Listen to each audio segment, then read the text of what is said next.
চরণ তলে হৃদয় যায় নামাজ। হে নামাজি আমার ঘরে নামাজ পড়ো আজ, দিলাম তোমার চরণ তলে হৃদয় যায় নামাজ। বলেন না মারহাবা।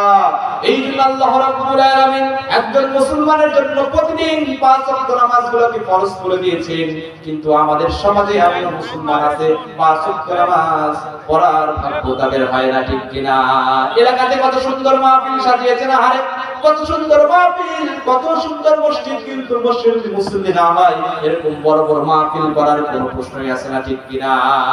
এই জন্য আল্লাহ রাব্বুল আলামিন আমাদেরকে একজন মুসলমানের প্রথম যে কাজ, কালেমা পড়ার পরে প্রথম যে কাজ, এটা হচ্ছে 5 ওয়াক্ত নামাজগুলো কন্টিনিউ পড়া, ঠিক কিনা?